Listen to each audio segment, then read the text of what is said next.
Okay, children, let's now talk about the seats in the Colosseum. Where people sat in the Colosseum was determined by the Roman law. So the Roman law determined the seats or where people should sit. The best seats were reserved for the senators. So the senators they have to sit at the beginning. Behind the senator look, we have the ranking government officials. Again, first senators, number two government official. A bit higher sat the ordinary Roman citizen. The ordinary Roman citizen, men, and the soldiers. And finally, at the top of the stadium sat the slaves. Finally, sat the slaves and the women. Okay? Emperor box. Here in this part you will know that the emperor he has to sit in a kind of a box. The best seat in the house belonged to the emperor who sat in the emperor's box. Of course, the emperor, a lot of times it was the emperor who was paying money. The emperor paid money for the games. This was one way for the emperor to make the people happy and to keep them liking him. So the emperor sat in a kind of a box and he paid money for the games. This was one way for the emperor, or he did this because he wanted all people to be happy and to like him. Then you have underground passages under the Colosseum. Below the Colosseum, we have the labyrinth of underground passages, which is called hypogeum or labyrinth. These passages allowed for animals, actors. So we have animals or actors inside this labyrinth, okay? Animals, actors, soldiers to suddenly appear in the middle of the arena, and they would use a trap. Why? A trap to catch them. So it looked like a maze. What's a maze? A maze, it's a narrow passage. So if you enter a maze, it has a lot of narrow passages, which is very difficult to get out of this maze.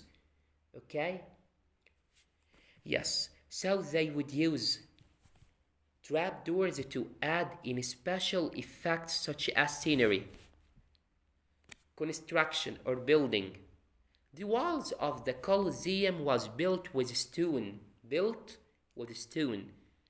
So they made a number of arches in order to keep the weight down, but yet still keep them strong.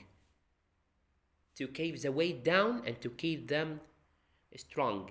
There are 4 different levels that could be accessed by the stairs. Who could enter such each level was carefully controlled. The floor of the Colosseum was wooden, made of wood, and it was covered with sand. Colossus. Who was Colossus? Outside of the Colosseum was an enormous 30 feet bronze statue. Outside this Colosseum, there was a 30-foot bronze statue of the Emperor Nero. Nero was the emperor, and another name of him called, or this statue, it's called the Colossus of Nero. The statue of Colossus of Nero. It was later turned into the statue of the sun god Sol in Octavius.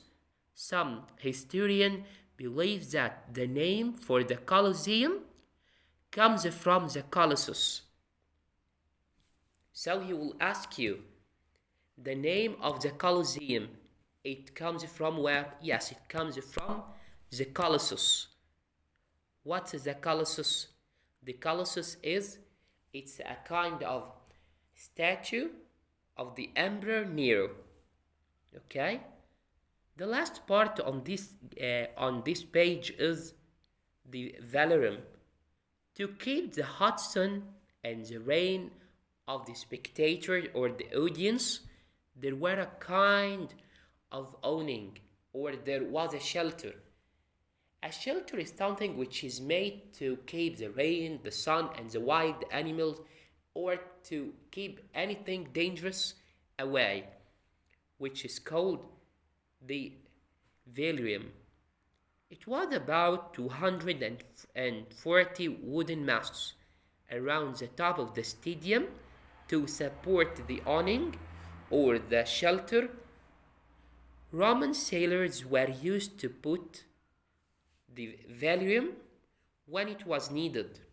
So if there's something dangerous, or it's a kind of a shelter from rain, from sun, from dangerous animal, it's called an awning to keep the hot sun and the rain off the spectators or audience, so they can watch the games of the emperor so happily.